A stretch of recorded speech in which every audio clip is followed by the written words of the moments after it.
बताएंगे महात्मा बुद्ध का जीवन परिचय। महात्मा बुद्ध का उपनाम है गौतम सिद्धार्थ और जन्म उनका हुआ है 563 ईसा पूर्व में। जन्म स्थान है लुम्बिनी, नेपाल में पड़ता है। उनका मृत्यु कब हुआ था तो 483 ईसा पूर्व 80 वर्ष की आयु में कुशीनगर जो स्थान उत्तर प्रदेश में पड़ता है। पिता का नाम क्या था उनका तो राजा सुधोधन जो शाक्य गणराज्य के राजा थे। माता का नाम महामाया जिन्हें माया देवी भी कहा जाता है। पालन उनकी मौसी प्रजापति गौतमी ने की। पत्नी यशोधरा और पुत्र राहुल है। गौतम बुद्ध भगवान के पुत्र का नाम राहुल है। जाति उनका शाक्य क्षत्रिय है। प्रथम गुरु उनके थे अलार कलाम जिन्होंने तपस्या करने को सिखाया, ध्यान मार्ग सिखाई। प्रथम गुरु अलार कलाम ही हैं। वंश शाक्य वंश है। गुरु विश्वामित्र हैं जो वेदों और उपनिषदों को ज्ञान दिए। शिक्षा उपनिषद और वेदों गृह त्याग उन्होंने 29 वर्ष की आयु में की। ज्ञान की प्राप्ति पीपल के पेड़ यानी बोधि वृक्ष 35 वर्ष की उम्र में पूर्णिमा के दिन 6 वर्ष की तपस्या के बाद स्थान गया बिहार निरंजना नदी के तट पर पीपल वृक्ष के नीचे हुई। त्रिरत्न उनके क्या हैं तो बुद्ध, धम्म और संघ। प्रथम शिष्य थे तापस्यु और भली। प्रिय शिष्य थे आनंद और उपाली। आज हम बताएंगे गौतम बुद्ध भगवान के जीवन परिचय के बारे में। गौतम बुद्ध भगवान का जब जन्म हुआ तो उनके बचपन का नाम क्या है तो सिद्धार्थ। क्या नाम है? गौतम बुद्ध और सिद्धार्थ के नाम से भी जाने जाते हैं। उनके पिता थे सुधोधन जो शाक्य गणराज्य के क्या थे राजा थे। गौतम बुद्ध भगवान का जन्म लुम्बिनी में यानी वो नेपाल में पड़ता है। कहाँ पड़ता है? नेपाल में। तो लुम्बिनी में हुआ था। गौतम बुद्ध भगवान का जन्म कहाँ हुआ था? लुम्बिनी में।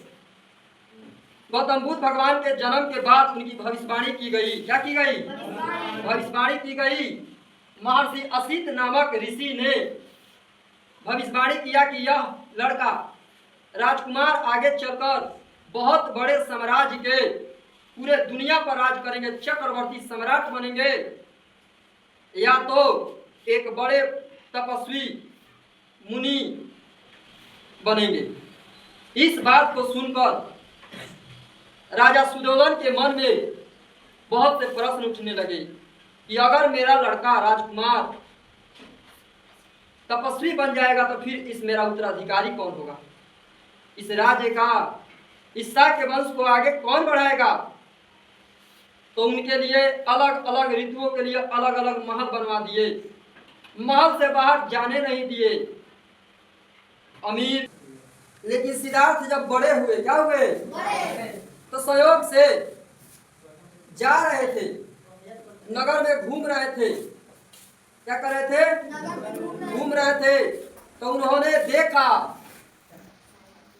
देखा उनका चार दृश्य क्या देखे कि उनके मन बदल गए। वृद्ध व्यक्ति, कौन व्यक्ति? वृद्ध व्यक्ति, बीमार व्यक्ति, मृत व्यक्ति और सन्यासी जो तपस्वी होता है जिसे धन दौलत से कोई लोभ मोह नहीं होती है। इन सब को देखे तो उनके मन में तरह तरह के प्रश्न उठने लगे। राजा सुधोधन को डर था कि कहीं ये सन्यासी न बन जाए, सिद्धार्थ सन्यासी न बन जाए। इसी डर से उनकी कम ही आयु में उनकी शादी करा दिया गया। क्या करा दी गई? विवाह करा दी गई। जिनकी पत्नी का नाम था यशोधरा। क्या नाम था? उनकी पहले हम तो जान जाते हैं कि उपनाम गौतम बुद्ध सिद्धार्थ है। जन्म 563 ईसा पूर्व में हुई। जन्म स्थान लुम्बिनी जो नेपाल में पड़ता है। और पिता का नाम राजा सुधोधन जो शाक्य साम्राज्य के राजा थे। माता महादेवी या महामाया भी कहा जाता है। उनकी पालन मौसी की। किसने की? मौसी प्रजापति गौतमी ने की। और उनकी पत्नी का नाम यशोधरा। क्या? यशोधरा। बाद में उनके लड़का हुआ जिस लड़का का नाम राहुल था।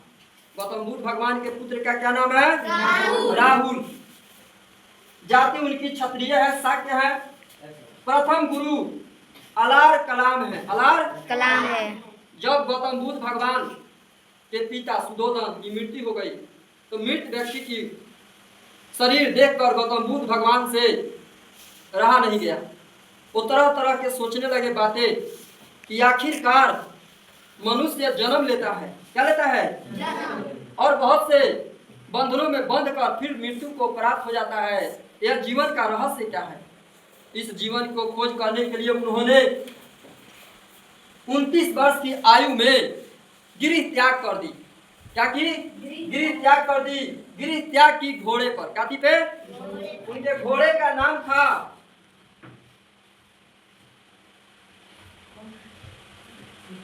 कंथक। क्या नाम था? उनके घोड़े का नाम कंथक था। 29 वर्ष की आयु में गिरि त्याग कर दी। और उनके गुरु कौन थे? तो महर्षि असित, जिन्होंने वेदों और उपनिषदों का ज्ञान दिया। लेकिन जब वो गिरि त्याग किए तो वहां उनके प्रथम गुरु अलार कलाम को कहा जाता है, जिन्होंने इनको तपस्या करने का मार्ग बताया। क्या बताया?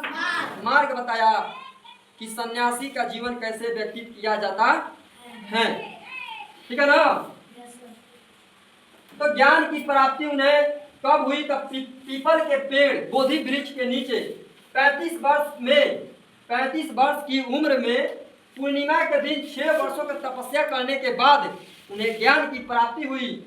वो कौन सा स्थान पे? तो गया, जो बिहार में पड़ता है, निरंजना नदी के तट पर पीपल वृक्ष के नीचे। पीपल वृक्ष के नीचे उनकी मृत्यु कब हुई?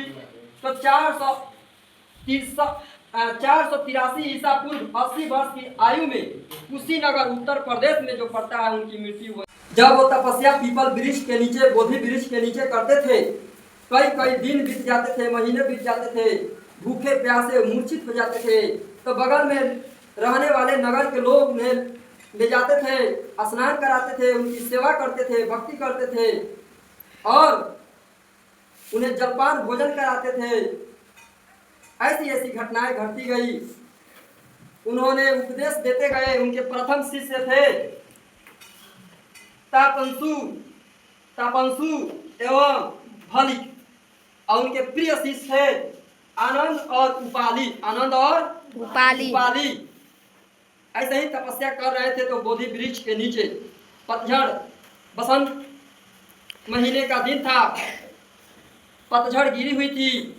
उन्हीं पर उनका ध्यान गया और देखे कि पीपल के जो पत्ता है वो ऊपरी हिस्सा खत्म हो चुका है, सिर्फ झिझराहट उसमें है। जिस तरह मनुष्य के शरीर का मांस हटा दी जाए सिर्फ कंकाल बचेगा, उसी तरह पत्ती का क्या बचा था? पत्ता का सिर्फ कंकाल बचा था। वृक्ष के पत्ते का सिर्फ कंकाल बचा था, जिससे उन्हें ज्ञान की प्राप्ति हुई। क्या हुई? ज्ञान की प्राप्ति हुई कि मनुष्य अकेला आता है। क्या आता है?